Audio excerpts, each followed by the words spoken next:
It was supposed to be another Senate hearing, the kind that droned on for hours, where politicians sparred for sound bites. But on this day, the room bristled with tension. Ted Cruz leaned forward, eyes narrowed, his voice cutting through like a blade.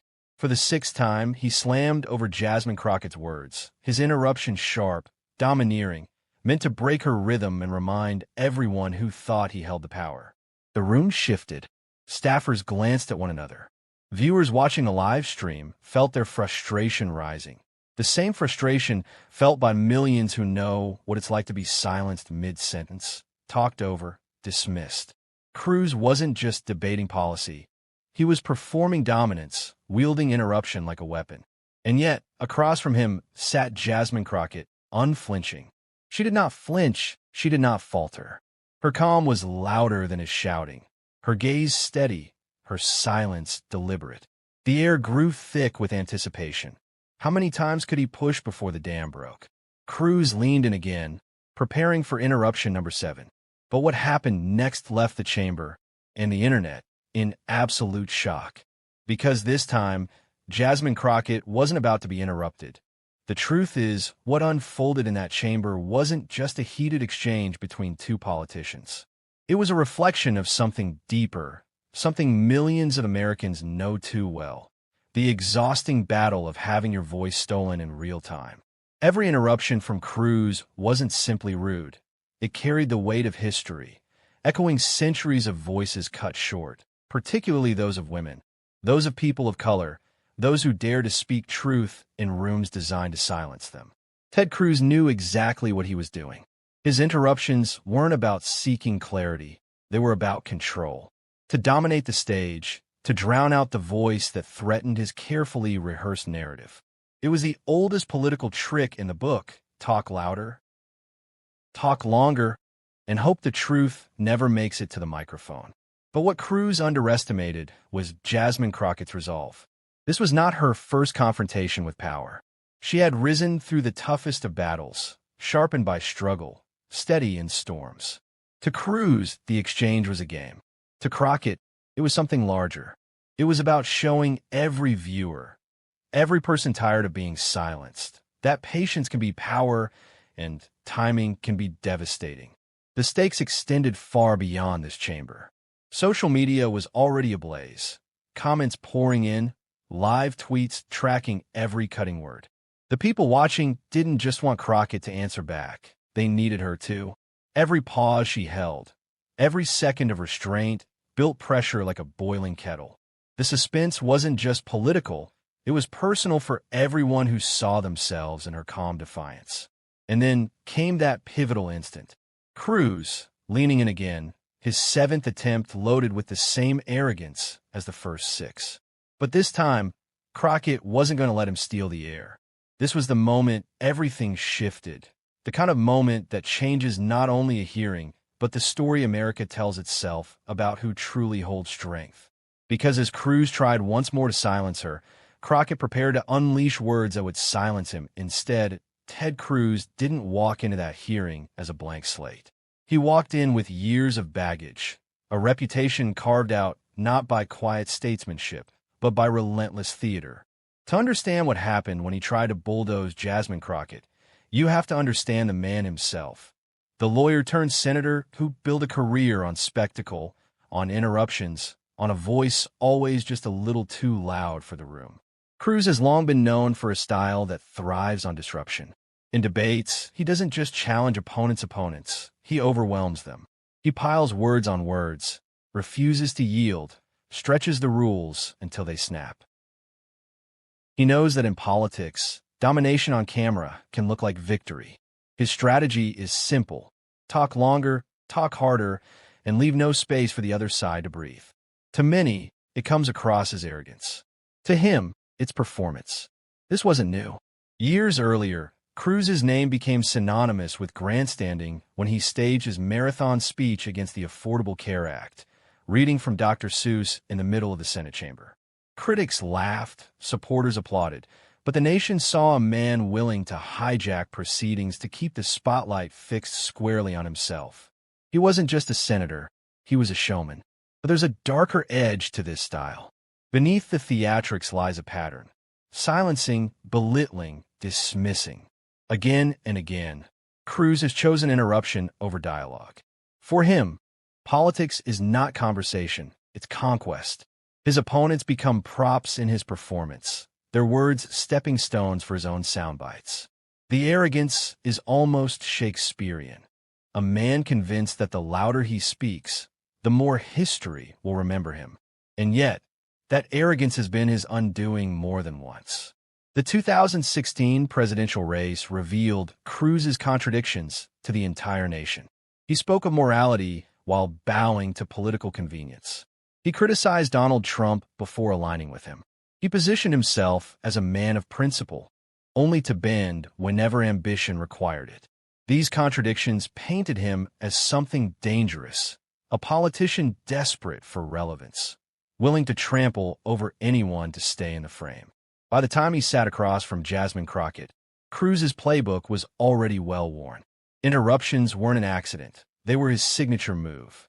He believed that raising his voice could shrink hers, that bluster could disguise weakness. And in some rooms, it worked. Plenty of opponents stumbled, caught off guard, unable to claw back space once Cruz seized it. But this time, he wasn't facing just any opponent. He was facing a woman who had spent her entire life in battles where the cost was real, not performative. While Cruz saw politics as theater, Crockett saw it as survival, as representation, as a duty bigger than herself. He miscalculated. He thought interruption number 7 would be the knockout blow. He thought this would be another viral clip where he dominated the exchange. Instead, it would become the moment that exposed him. Not as powerful, but as desperate. Not as commanding, but as crumbling under the weight of his own hubris. Because arrogance, no matter how loud, always meets its match when dignity refuses to bend. And across from him, Jasmine Crockett wasn't bending. She was waiting. To understand why Jasmine Crockett didn't flinch in that chamber, you have to go back to where she came from. Hers isn't the story of privilege or political grooming. It's the story of grit, of clawing her way into spaces that weren't built for her and refusing to shrink once she arrived.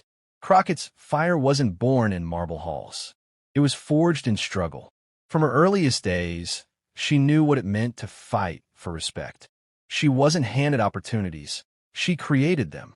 She worked, she studied, she pushed against the grain of system that often told people who looked like her to wait their turn, to lower their voices, to settle for less. But Jasmine Crockett never settled. She carried herself with the knowledge that if she yielded, if she accepted silence, then entire communities she represented would be silenced too. Her path into public service wasn't paved with easy victories. As a lawyer, she took on cases that others dismissed, cases that mattered to ordinary people without power or wealth. She wasn't afraid to stand in courtrooms where the odds were stacked against her, because she knew what it felt like to be underestimated. Each victory she carved out wasn't just a win for her clients. It was a promise kept. To everyone watching, that truth still had defenders. And that is what set her apart. Crockett didn't enter politics to play games or chase headlines. She entered because she believed in representation, real representation, the kind that comes from living the struggle, not just talking about it on a debate stage. Her voice carried the weight of lived experience, and that authenticity became her armor. When others performed, she persevered. When others shouted, she strategized. By the time she entered Congress, her reputation was already clear. Sharp, unyielding, relentless in the face of arrogance. For her, every insult, every attempt to sideline her was just fuel. She didn't crumble under pressure. She crystallized. And that composure, that almost unnerving calm in the face of chaos, made her uniquely dangerous to people like Ted Cruz. Because bullies thrive on rattling their opponents. Crockett couldn't be rattled. In that hearing room, her silence wasn't submission, it was calculation. Each time Cruz interrupted, she measured him. Each time he raised his voice, she sharpened hers in silence. She wasn't waiting because she was powerless. She was waiting because she knew power is most devastating when it is timed to perfection. Every hardship, Every courtroom battle, every dismissal she'd endured had prepared her for this moment. She carried into that chamber not just her own resilience, but the strength of countless people who had been talked over, dismissed, and underestimated. She represented them as much as herself. And that is why, when Cruz launched interruption number 7, Jasmine Crockett didn't just answer as one woman. She answered as the echo of everyone who had ever been told their voice didn't matter. And her answer would change everything. The tension inside the chamber had been building like a storm cloud, each interruption from Cruz striking like thunder. 6 times he had cut her off, his words tumbling over hers, his tone growing sharper, more impatient. Every syllable dripped with condescension, the familiar cadence of a man who believed volume could substitute for truth. To his supporters, it was theater. To everyone else, it was bullying in plain sight. Jasmine Crockett sat still, her hands steady, her expression measured. But make no mistake, she was not passive. She was studying him, letting his arrogance pile up like a tower of cards waiting for a single flick to send it crashing down. Each interruption revealed more about Cruz than it did about her. His desperation to dominate, his fear of letting her words land, his inability to coexist with dignity. The escalation was unmistakable. His voice grew louder, his interruptions more impatient. The spectacle wasn't about policy anymore. It was about ego. Cruz couldn't stop himself, and that inability was becoming its own undoing. The more he pressed, the clearer the imbalance became. One man unraveling, one woman sharpening her calm into something lethal. Viewers watching live leaned forward, frustration mounting. Would Crockett let him walk away with the last word? Would she stay silent forever? The suspense was unbearable. Social media threads lit up in real time. Let her speak. He's terrified of her answer. Wait for it. She's about to unload. And then it happened. Cruz, unable to restrain himself, lunged in again. Interruption number 7, louder and more dismissive than the 6 before it. But this time, Crockett didn't yield. This time, she raised her voice, not with anger, not with panic, but with a precision that cut deeper than shouting ever could. The chamber fell into a different kind of silence, the kind that arrives when power begins to shift. The room braced itself, because everyone knew, in that heartbeat of quiet, that the tables were about to turn. For a moment, time itself seemed to pause. Cruz had just delivered his 7th interruption, his words crashing into the air like a hammer desperate to shatter glass. He leaned back, expecting the usual, another flustered pause, another voice pushed into silence. But what he didn't expect was the calm, unwavering voice of Jasmine Crockett cutting through the noise with a sharpness that silenced the entire room. "Senator Cruz," she began, her tone measured, steady, yet powerful enough to make heads turn. "If you spent half as much time listening as you do interrupting, you might actually understand what the American people are asking for." The effect was instantaneous. Gasps rippled across the chamber. Some smiled into their hands. Others raised their eyebrows, stunned at the precision of her words. This wasn't just a rebuttal. It was a scalpel, slicing through the facade Cruz had built with his volume. Crockett didn't rush. She let her words breathe, each pause amplifying their weight. She had the discipline of someone who knew the power of silence, of timing. And then she struck again. "You've interrupted me 6 times. 7 now. And yet, not once have you addressed the facts on the table. Because facts aren't convenient when you're performing. But here's the truth. This isn't your stage. This is America's business. And I will not be silenced while you chase sound bites." The words landed like thunder. Cruz shifted in his seat, his face tightening, his trademark smirk faltering. His playbook had failed him. For once, interruption did not produce dominance. It exposed desperation. Viewers at home felt the release. The catharsis of years of pent-up frustration poured into Crockett's defiance. Social media timelines lit up like fireworks. She shut him down. Finally, someone called it out. This is history in the making. And Crockett wasn't finished. She leaned forward slightly, her voice lowering into something even more devastating. The American people are tired of being interrupted, tired of being talked over by those who confuse arrogance with leadership. They deserve answers, not theatrics. And if you cannot give them that, then at least have the decency to let others speak truth in your silence. The room froze. Cruz had no retort. For once, the man who never seemed to run out of words found himself without a script. His seventh interruption had opened the door to a takedown so precise, so deliberate, that he could only sit there, exposed by his own tactics. Crockett's calm dismantled his chaos. Her poise turned his arrogance into a spectacle of weakness. And in that moment, the power shifted completely. No longer was she the one enduring his interruptions. Now, he was the one living in the echo of her words. The silence in the chamber was deafening, but outside those walls, the noise was only beginning. Clips of the exchange raced across Twitter, TikTok, and Instagram within minutes. Viewers who had felt the sting of being silenced recognized themselves in her defiance. They didn't just see a congresswoman, they saw a reflection of their own resilience. And as the camera lingered on Cruz, visibly rattled, Crockett delivered her final line, one that would reverberate far beyond those walls. Silencing truth has never worked in America. It won't start with you. The chamber erupted, not with applause, for decorum still held, but with the unspoken energy of a room that knew history had just been made. And while Cruz struggled to compose himself, the internet had already declared the winner. The silence in the chamber was brief. Outside those walls, the explosion was immediate. Within minutes, clips of Jasmine Crockett's takedown flooded social media. The seventh interruption and her devastating response were replayed, reshared, remixed into memes, stitched into TikToks, and posted across timelines with captions that ranged from celebratory to astonished. On Twitter, hashtags like hashtag Crockett shuts Cruz down and hashtag Let Her Speak began trending nationwide. Commentators who had been live tweeting the hearing shifted their tone instantly, abandoning policy breakdowns to marvel at the moment they had just witnessed. One tweet captured the mood perfectly. Ted Cruz picked the wrong woman to interrupt.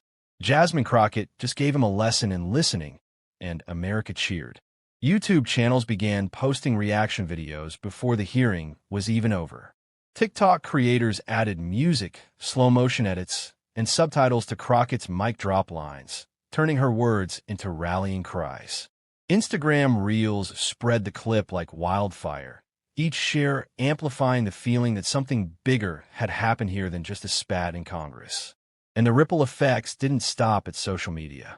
Late-night hosts prepared their monologues. Commentators on cable news scrambled to adjust their segments.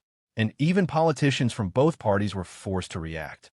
Allies praised Crockett for her composure and precision, framing her as the embodiment of what true leadership looks like under fire.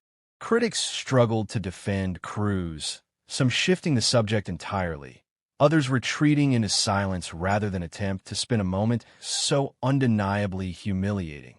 For everyday people, though, the impact hit on a personal level. Workers, students, immigrants, women of color.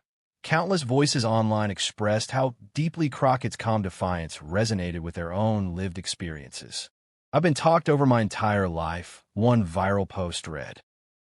"Watching her shut him down felt like she was speaking for me." Another declared, "She didn't just silence Cruz. She gave us all permission to stop being silent." The moment wasn't just about Crockett versus Cruz anymore. It became a symbol of something larger, a collective refusal to be silenced, an insistence that dignity could still win in spaces long dominated by arrogance. And in that symbolism lay the true power of what had just unfolded. Because while Cruz sat stone-faced, hoping the moment would pass, America was already moving without him, cheering, laughing, and most importantly, remembering. But beyond the memes and the viral clips, one question lingered. What deeper lesson could be drawn from this clash? What made Jasmine Crockett's response unforgettable wasn't just the sharpness of her words or the way she froze Ted Cruz in his seat. It was the lesson she carried within them. This wasn't only a political exchange. It was a moral confrontation, a battle between arrogance and dignity, between performance and truth. And in that moment, Crockett proved that dignity doesn't just survive arrogance, it dismantles it. Her message reached far beyond the chamber. Every viewer who had ever been interrupted at work, every student whose voice was dismissed in a classroom, every immigrant whose story was overshadowed, every woman who had to fight twice as hard to finish a sentence, they all felt seen. Crockett's stand wasn't just hers, it was theirs. She embodied the universal truth that interruptions can steal time, but they can never steal truth. What resonated most was her composure. She showed that strength doesn't always roar. Sometimes it waits. Sometimes it studies. And then, when the moment is right, it speaks with a clarity that no amount of shouting can drown out. That's what Cruz never understood. Leadership isn't measured by how many times you can cut someone off. It's measured by how powerfully you can lift truth above the noise. And so her words became more than a takedown. They became a blueprint, a reminder that silence can be strategic, that timing is a weapon, and that the calm persistence of one person can shift the weight of an entire room. Crockett had taken a tactic meant to silence her and turned it into a platform that amplified her voice louder than Cruz ever imagined. The moral was clear.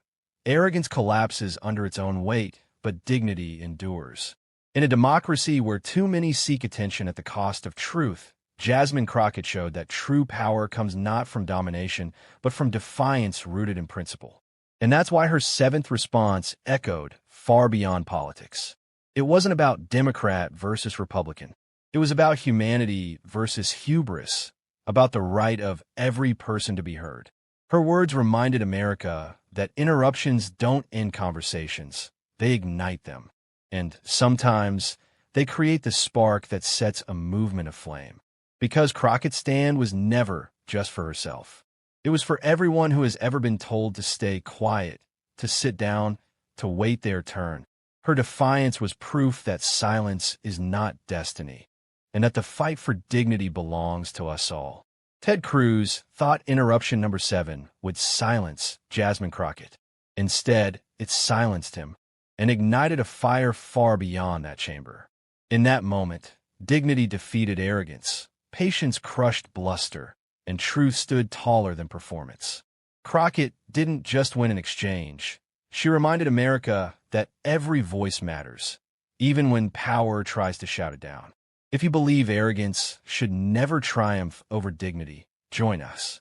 Share this story, subscribe for more, and be part of a community that refuses to stay silent when truth is under attack. Together, we amplify the voices that cannot be ignored.